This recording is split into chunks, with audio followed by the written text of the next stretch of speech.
Hey Gunnar, I wanted to ask about preparing to play in front of in a stadium with lots of fans after a season where you didn't have very many opportunities to have that. Do you prepare differently? How do you prepare to deal with that adrenaline that comes with that? Hopefully what the plan is, having that many people there. Yeah, I mean, you really can't prepare for the adrenaline rush. In practice, you can't really simulate the crowd. We do try to pump in music. We try to, make it as loud as we can at practice. So, it might be hard to hear the calls or the signals or something.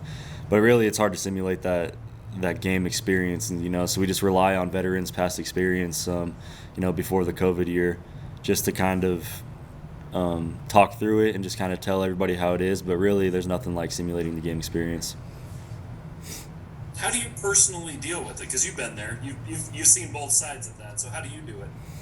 For me, it's more of trying to block that stuff out. I know a lot of people kind of use that to fuel them. They like to take the crowd and use that energy to fuel them. For me, I'm kind of the opposite. I kind of like to play, even and cool.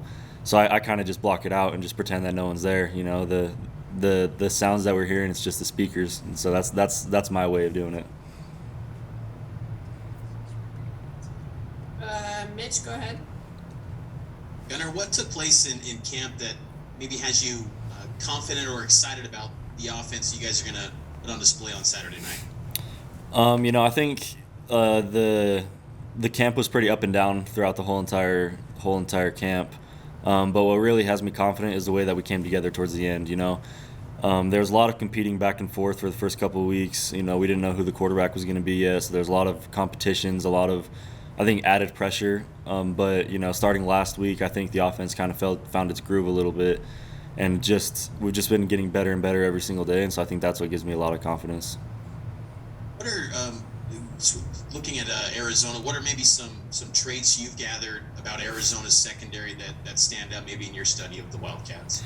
Arizona, they have pretty much a whole new defense. They have a new defensive coordinator, lots of new transfers coming in. But just standing out from what I've seen is they're athletic. They can fly all over the field. They've got some burners. They've got some really athletic guys. So I think that's the thing that stands out to me the most. Thanks. AJ, go ahead. Yeah, Gunner, you're a kid from Arizona. I know you're from the Valley and not from Tucson, but what does it mean for you to go against a team from your home state? It's huge for me. I have a lot of buddies that I played 7-on-7 with. A lot of buddies that I played high school with that are at Arizona. So, it's just bragging rights. I have some family members that are big Wildcat fans. I went to games growing up at U of A, and so it's just pretty much bragging rights for me. I want to be able to go talk trash to my family members that are fans, or to my old high school teammates. Jay Shep and then Jay. Gunnar, I'm curious your thoughts on Jaron and how the offense works with him at quarterback. Give us kind of an idea of what you see from Jaron and how this offense works with him at quarterback. I think it's really methodical. Jaron, he makes the good decision. He's super consistent, so you know what to expect from him every single time. And I think that consistency really helps people play into themselves. They're not worried about something crazy happening. So I think people are comfortable, and when people play comfortable, you play more loose and you play faster. How much has it helped, not just you, but everybody on the offense, that this is that Coach Roderick has found an offense that he likes, and so you guys can build off of the success from last season moving into this year. Yeah, it's huge. You know what to expect, and just kind of we had the whole entire offseason to prepare with Coach Roderick.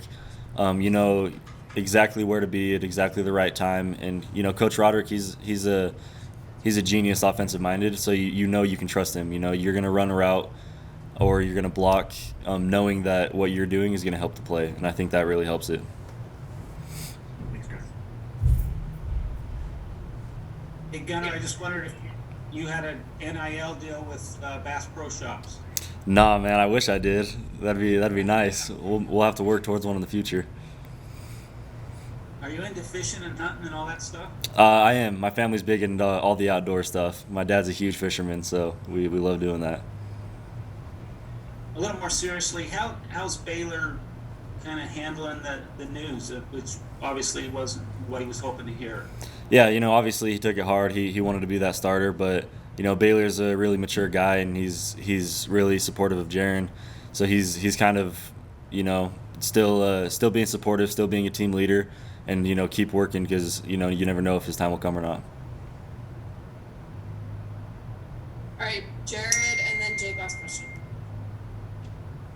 Gunnar, I wanted to go to something you said, and I don't know how close you are to anybody that's at Arizona, but obviously last year was really crazy for them. You guys played, 3 times as many games as those guys did?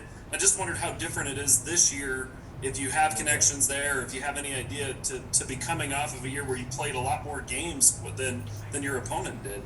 Yeah, like I mentioned, they have a completely new coaching staff. They have so many transfers. I think they got something like 6 transfers just in the secondary.